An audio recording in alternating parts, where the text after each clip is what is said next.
This video is brought to you by Login Academy. It is referencing New Syllabus Mathematics Book D, and it covers Chapter 8, Area of some Geometrical Shapes.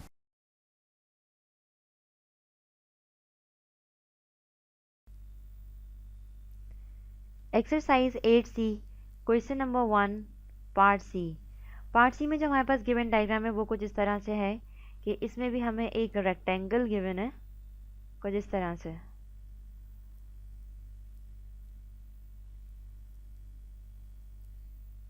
और इस rectangle के अंदर एक shape ये है हमारे पास और एक शेप है हमारे पास कुछ इस तरह से और एक शेप है हमारे पास कुछ इस तरह से। ये पूरी एक सर्कल है, कुछ सेमी सर्कल बन गई है। ये मैं इसको ज़रा चेंज कर लेती हूँ।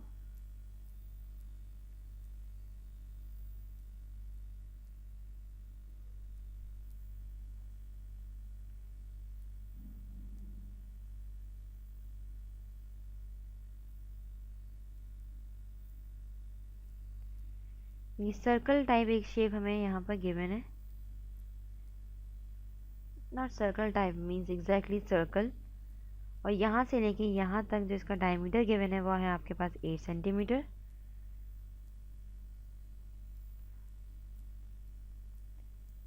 ये हमारे पास पैरेलल साइड्स हैं इस डायग्राम की। और जैसे कि आप शेप से समझ ही गए होंगे कि ये हमारे पास एक पैरेललोग्राम है। यहाँ से लेके यहाँ तक की मेजरमेंट है हमारे पास 13। यहाँ से लेके यहाँ तक की मेजरमेंट है हमारे पास 5 सेंटीमीटर। यहाँ से लेके यहाँ तक की मेजरमेंट है हमारे पास,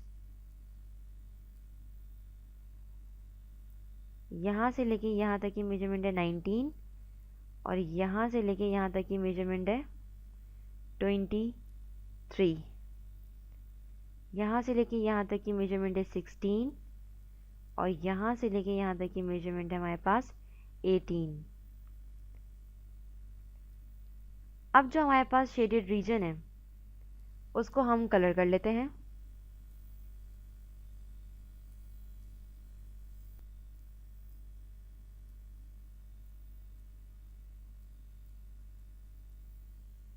ये हमारे पास शेडेड एरिया है।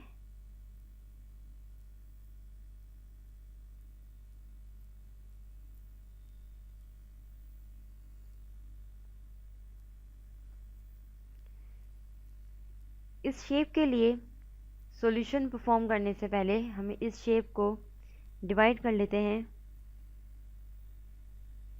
इन शेप्स में, mean shape A, shape B and shape C. अब हम इस सवाल का सॉल्यूशन स्टार्ट करते हैं। सबसे पहले हम इस होल रेक्टेंगल का एरिया फाइंड आउट करेंगे। फॉर्मूला है हमारे पास लेंथ इनटू ब्रेथ। अब हम इसमें वैल्यूज प्लेस करेंगे। जो हम बात कर रहे हैं शेप डी की, ये हमारे पास पूरा शेप डी है। इस पूरे रेक्टेंगल को मैं शेप डी कह रही हूँ। लेंथ है हमारे पास इसमें 16 प्लस 18।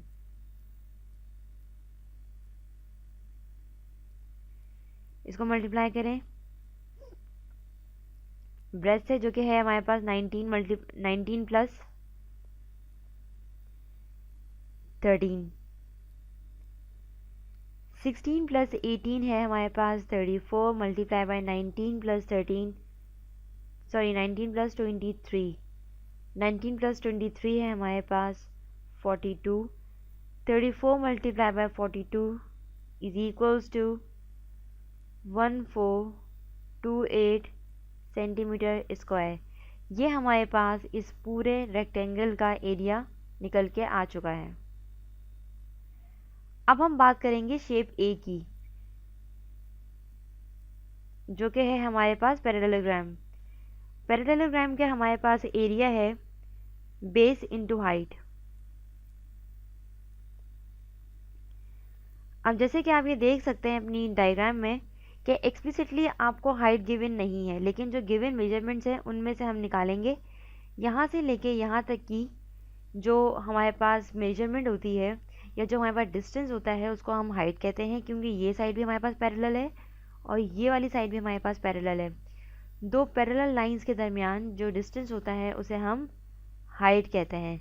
तो ये है हमारे पास हाइट। जैसे कि हम ये देख सकते हैं कि यहाँ से लेके यहाँ तक की मेजरमेंट है हमारे पास 16 सेंटीमीटर। तो हाइट है हमारे पास 16 सेंटीमीटर। अब हम बात करते हैं बेस की, कि यहाँ से लेके यहाँ तक, यानी यहाँ से लेके यहाँ तक हमारे पास मेजरमेंट क्या होगी, या यहाँ से लेके यहाँ तक मेजरमेंट क्या होगी। जैसे कि ये आप देख सकते हैं कि ये हमारे पास है 13 सेंटीमीटर और ये हमारे पास है 5 सेंटीमीटर, और यहाँ से लेके यहाँ तक की हमें पूरी मेजरमेंट गिवन है। 19 + 23 हमारे पास 42 है, और ऊपर 13 + 5 हमारे पास 18 है। अगर हम 13 + 5 को प्लस करके 19 + 23 में से माइनस कर देते हैं, तो ये जो रेड कलर से जो मैंने एक एरिया हाईलाइट किया हुआ है, इसकी मेजरमेंट आ जाएगी हमारे पास, जो कि इस पैरेललोग्राम की बेस भी है। 42 multiply by -18 is equals to 24, यानी कि बेस है हमारे पास 24 centimetre. 24 multiply by 16 is equals to 384 centimetre square. अब हम बात करेंगे शेप बी की।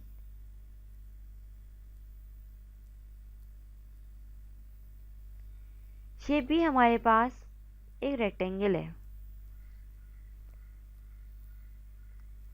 रेक्टेंगल का एरिया निकालने का जो फॉर्मूला है हमारे पास वो है half multiply by base multiply by height. Base जैसे कि आप ये देख सकते हैं, यहाँ से लेके यहाँ तक इस ट्राइंगल की बेस है जो कि हमारे पास 19 सेंटीमीटर है। हाइट हमारे पास यहाँ से लेके यहाँ तक है जो कि 18 सेंटीमीटर है। इस पूरी कैलकुलेशन को जब आप अपने पास कैलकुलेटर पे परफॉर्म करेंगे तो आंसर आएगा 171 सेंटीमीटर स्क्वायर। अब शेप सी की बात कर लेते हैं, जो कि हमारे पास एक सर्कल है। सर्कल का एरिया निकालने का हमारे पास जो फॉर्मूला है वो है πr²। पाई की वैल्यू हम जानते हैं 3.142 मल्टीप्लाई बाय रेडियस। रेडियस हमारे पास 8 है।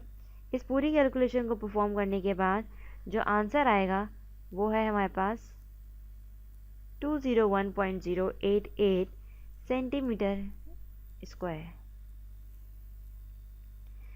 ये हमारे पास शेप डी का एरिया आया, ये हमारे पास शेप ई का एरिया आ गया, ये हमारे पास शेप बी का एरिया आया, और ये हमारे पास शेप सी का एरिया आया। अब हम शेडेड रीजन का एरिया निकालेंगे। उसके लिए हम माइनस कर देंगे इन तमाम वैल्यूज़ को ऐड करके।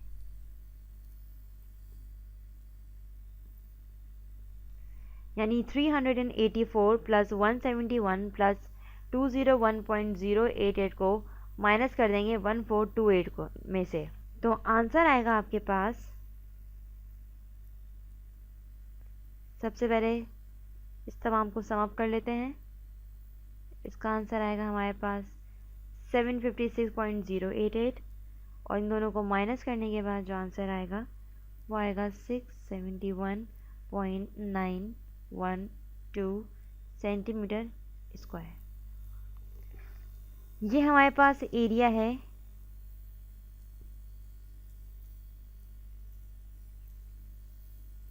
शेडेड रीजन का। ये हमारे पास एक फिगर थी, इसमें हमारे पास कुछ शेप्स थे, या कुछ एरिया ऐसा था जो कि अनशेडेड था और कुछ एरिया ऐसा था जो कि शेडेड था। सबसे पहले हमने यहाँ पर अनशेडेड पार्ट्स का एरिया फाइंड आउट किया, जो कि सबसे पहले हमारे पास ये पैरेललोग्राम था, फिर ये ट्राइंगल था, फिर ये सर्कल था। इन तीनों का एरिया निकालने के बाद हमने इनको ऐड किया यहाँ पर, और फिर जो टोटल एरिया था हमारे पास इस पूरे रेक्टेंगल का उसमें से माइनस कर दिया। आंसर आया हमारे पास 671.912। इसमें हमारे पास जो एक कॉम्प्लिकेटेड चीज़ थी वो ये थी कि पैरेललोग्राम का हमें एरिया फाइंड आउट करना था, और उसके लिए हमें हाइट और बेस एक्सप्लिसिटली गिवन नहीं थी। लेकिन इतना एरिया हमारे पास 16 सेंटीमीटर था और यहाँ से लेके यहाँ तक हमारे पास हाइट होती है पैरेललोग्राम की। इस तरह से ये 16 हमारी हाइट बन गई। और अगर हम बात करें बेस की इस पैरेललोग्राम की, तो यहाँ से लेके यहाँ तक की जो हाइट थी और यहाँ से लेके यहाँ तक की जो हाइट थी, जो मैंने ग्रीन कलर से हाईलाइट की हुई है, उसको हमने ऐड किया और 19 + 23 को भी ऐड किया। और फिर 13 + 5 जो कि हमारे पास आंसर आया था 18, उसको हमने माइनस कर दिया 42 में से, जो कि 19 + 23 को ऐड करने के बाद आया था। तो हमारे पास ये एरिया जिसको मैंने रेड कलर से हाईलाइट किया हुआ है, इसकी मेजरमेंट फाइंड आउट हो गई, यानी कि इस पैरेललोग्राम का बेस हमारे पास फाइंड आउट हो गया। हमने यहाँ वैल्यू प्लेस की 24, जो कि इसका बेस आया इन तमाम कैलकुलेशंस के बाद।